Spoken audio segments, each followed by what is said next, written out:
Salam saudara, kembali lagi bersama saya Apologet Kampung dalam program Creating Understanding. Saya berharap bahwa saudara semuanya dalam keadaan sehat dan diberkati oleh Tuhan. Pada episode kali ini kita akan membahas satu topik yang cukup menarik, yakni apakah Alkitab Perjanjian Baru itu ditulis di dalam bahasa Ibrani ataupun ditulis di dalam bahasa Yunani. Ada beberapa oknum ataupun kelompok tertentu di gereja khususnya di Indonesia saat ini berpendapat bahwa Alkitab Perjanjian Baru itu ditulis di dalam bahasa Ibrani. Oknum ataupun kelompok ini tidak meyakini jika Alkitab Perjanjian Baru itu ditulis di dalam bahasa Yunani seperti yang dipercayai ataupun yang diyakini oleh gereja selama ini dan para ahli-ahli teologi. Argumentasi yang sering diajukan oleh kelompok ini guna mendukung dugaan mereka ini adalah biasanya kelompok ini berkata bahwa baik Yesus maupun para rasul hidup di daerah orang Ibrani dan mereka juga menggunakan bahasa Ibrani ataupun bahasa Aram. Maka wajar jika para rasul yang menulis Alkitab Perjanjian Baru itu menggunakan bahasa Ibrani. Argumentasi kedua yang sering diajukan oleh kelompok ini guna mendukung dugaan mereka ini adalah adanya dugaan kelompok yang anti pada Yahudi pada abad pertama. Hal ini selaras dengan penghancuran Bait Allah yang terjadi sekitar tahun 70 Masehi yang mengakibatkan tulisan dari para rasul-rasul ini oleh kelompok-kelompok yang anti dengan Yahudi ini telah memusnahkannya. Selain daripada argumentasi kedua di atas, kelompok ini juga biasanya mengajukan beberapa naskah Alkitab Perjanjian Baru yang bertuliskan ataupun menggunakan bahasa Ibrani seperti naskah Dutilet, naskah Shem Tov Ben Ishak maupun naskah Sebastian Munster. Untuk pembahasan ketiga naskah Alkitab Perjanjian Baru berbahasa Ibrani yang diajukan oleh kelompok ini, saya tidak akan membahasnya di dalam episode ini, tetapi nanti saya akan membahasnya di dalam episode terpisah ketika saya sudah menemukan bahan-bahan yang dibutuhkan untuk itu. Dugaan akan penulisan Alkitab Perjanjian Baru ini dengan menggunakan bahasa Ibrani oleh oknum-oknum tertentu yang ada di Indonesia saat ini menuntut lembaga Alkitab Indonesia dan orang Kristen khususnya yang ada di Indonesia untuk mengganti ataupun mengubah nama-nama yang ilahi yang ada di dalam Alkitab Perjanjian Baru dengan istilah-istilah berbahasa Ibrani. Misalnya kata Elohim, Adonai, Yeshua HaMashiach, dan nama-nama rasul maupun nama-nama kitab di dalam Perjanjian Baru.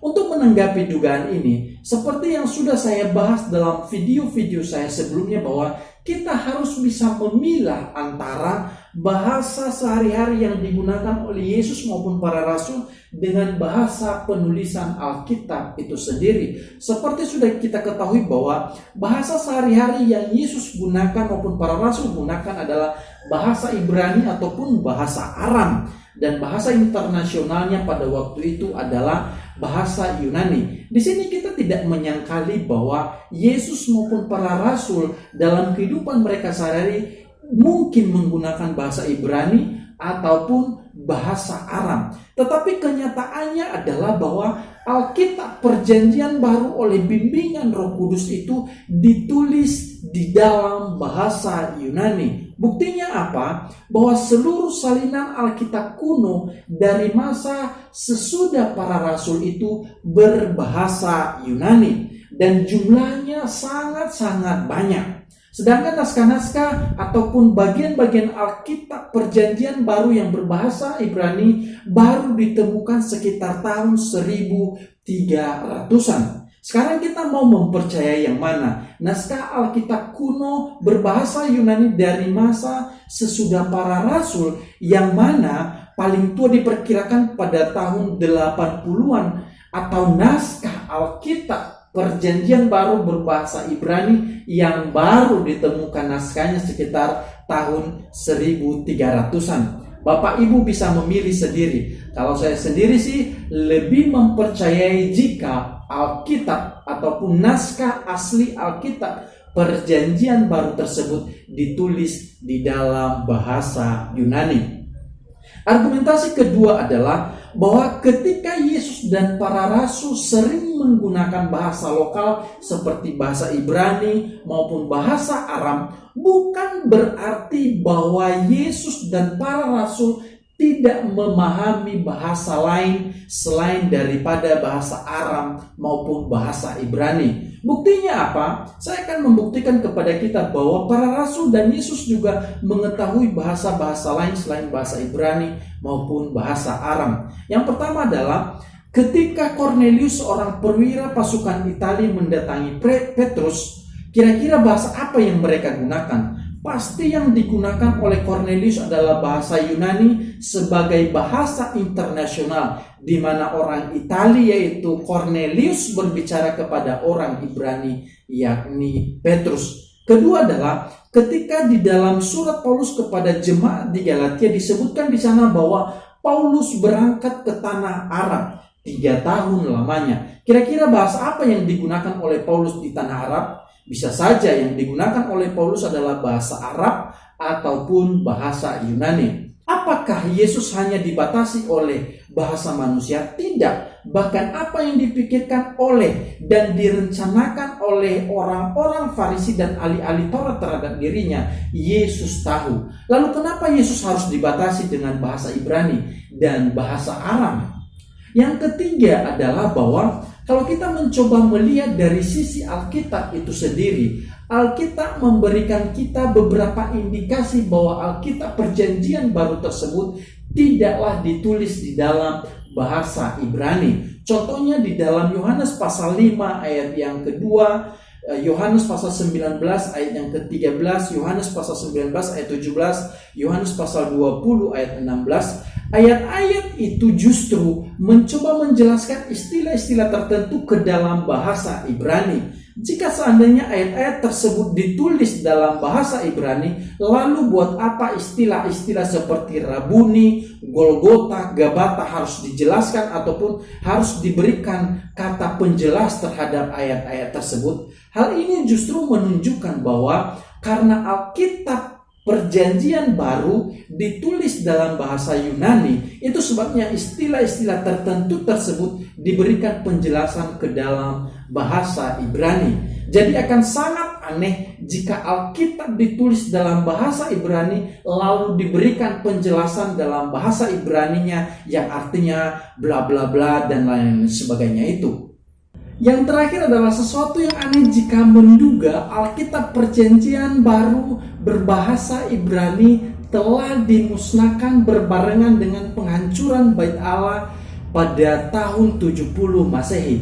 Keanehannya adalah jika memang pada waktu itu ada usaha untuk memusnahkan naskah-naskah Alkitab berbahasa Ibrani, lalu pertanyaannya adalah kenapa hanya naskah Perjanjian Baru saja yang dimusnahkan? Kenapa juga tidak dimusnahkan naskah-naskah Perjanjian Lama yang berbahasa Ibrani? Padahal waktu itu naskah-naskah Perjanjian Lama berbahasa Ibrani berada di sinagoge orang-orang Yahudi pada waktu itu. Kenapa hanya naskah Alkitab Perjanjian Baru berbahasa Ibrani saja yang dimusnahkan? Ada apa dengan Alkitab Perjanjian Baru yang berbahasa Ibrani?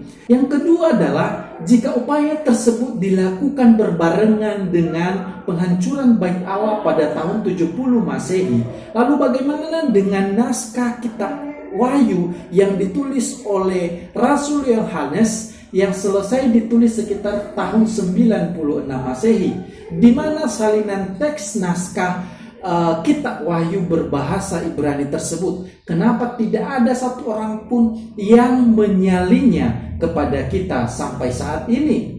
Dan yang ketiga adalah jika Alkitab PB diakui oleh kelompok yang menduga bahwa Alkitab Perjanjian Baru ditulis dalam bahasa Ibrani, apakah Allah mungkin gagal ataupun lalai memelihara dan menjaga firman-Nya sehingga harus dimusnahkan oleh kelompok-kelompok yang anti terhadap orang-orang Yahudi? Jadi sebenarnya tuduhan bahwa Alkitab ditulis ke dalam Alkitab Perjanjian Baru itu ditulis di dalam bahasa Ibrani merupakan sebuah asumsi dan dugaan yang sampai saat ini belum bisa dibuktikan oleh kelompok-kelompok ini. Dari aspek bukti sejarah, tadi saya mengatakan bahwa gereja memiliki naskah kuno Alkitab Perjanjian Baru berbahasa Yunani yang melimpah. Sedangkan naskah Perjanjian Baru berbahasa Ibrani baru ditemukan pada tahun ataupun baru muncul pada tahun 1300-an. Dari aspek bahasa, Yesus dan para rasul juga menguasai bahasa lain selain daripada bahasa Ibrani dan bahasa Aram, seperti bahasa Yunani dan bahasa Arab. Yang berikutnya adalah dari aspek internal Alkitab itu sendiri membuktikan dirinya jika ia tidak ditulis di dalam bahasa Ibrani. Terlihat dari beberapa istilah dalam bahasa Yunani yang dijelaskan ke dalam bahasa Ibrani. Dan yang keempat, naskah-naskah Alkitab Perjanjian Baru berbahasa Ibrani telah dimusnahkan adalah sebuah argumentasi yang kosong dan aneh. Jika ada yang anti-Yahudi pada abad pertama, lalu kenapa yang dimusnahkan itu hanyalah naskah-naskah Alkitab Perjanjian Baru berbahasa Ibrani saja? Kenapa juga mereka tidak memusnahkan Alkitab Perjanjian Lama yang juga merupakan ataupun ditulis di dalam bahasa Ibrani? Lalu kemana naskah Kitab Wahyu yang ditulis oleh Rasul Yohanes? Kenapa tidak ada satu orang pun yang menyalinya kepada kita sampai saat ini? Tuduhan pemusnahan naskah Alkitab berbahasa Ibrani juga sekaligus sebagai usaha untuk melawan kedaulatan Allah yang memelihara firman-Nya dari pemusnahan orang-orang tertentu, dan juga sedang menyatakan bahwa Allah itu adalah Allah yang gagal memelihara firman-Nya. Itu sebabnya saudaraku, jika ada oknum-oknum tertentu atau kelompok tertentu berkata bahwa Alkitab Perjanjian Baru ditulis dalam bahasa Ibrani namun sudah dimusnahkan, saya mau katakan dengan saudara atau kepada saudara semuanya, jangan mempercayai mereka. Karena Allah mereka adalah Allah yang tidak mampu memelihara naskah firman-Nya. Masa naskah firman-Nya saja dia tidak bisa memelihara, apalagi bagaimana dia memelihara umatnya yang segitu banyak. Itu sebabnya saudaraku, mari kita memiliki pengertian yang benar tentang apa yang kita percayai, apa yang kita imani, sehingga kita tidak mudah digoyahkan oleh oknum-oknum tertentu yang menawarkan kepada kita ajaran-ajaran yang tidak sesuai dengan kebenaran firman Tuhan dan yang juga tidak sesuai dengan fakta sejarah. Itu sebabnya ikutin terus program ini yang akan terus mempersiapkan kita menjadi mempelai surgawi kita. Sampai ketemu dalam episode berikutnya. Tuhan Yesus memberkati.